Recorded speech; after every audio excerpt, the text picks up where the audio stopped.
But do we understand what repentance actually is? And probably the best lesson I ever had in this was from my eldest son. When he was around about, I'm going to say 5 or 6 years old, I went upstairs and looked at my computer and it was full of pink Sharpie. It was scribbles everywhere. They were on the screen. It was on the casing. I thought, I won't accuse him because that's what the devil does. But I'll put on my dad's voice, and if he cries, I know he's done it. So I went, Joel, come to my office, please. Now, Joel was downstairs with his Auntie Lisa and Auntie Helen and Auntie Julie, who was spawning him rotten playing with his brother. And when I said come upstairs, he started crying. By the time he got up the stairs, and he's like stammering and he's shivering and he's, I'm so sorry, Daddy. I'm so sorry, Daddy. I didn't mean to do it, Daddy. He kind of gave himself away, right? He was super cute, not very bright, my son.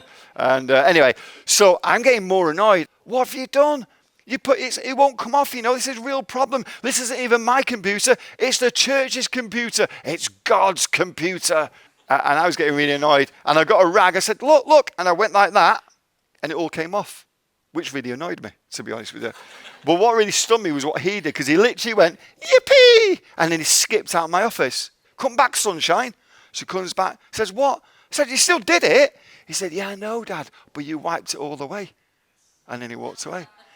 Now, you would think that's the lesson, right? But why was Joel so joyful? He knew I wasn't going to beat him up or throw him in prison. The reason he was so joyful was he could get back to how he felt things should be. He could get back to his aunties who were spoiling him rotten and play with his brother.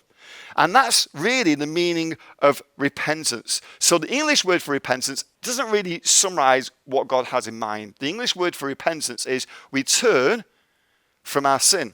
But the word in Hebrew, teshuva, is to turn and return.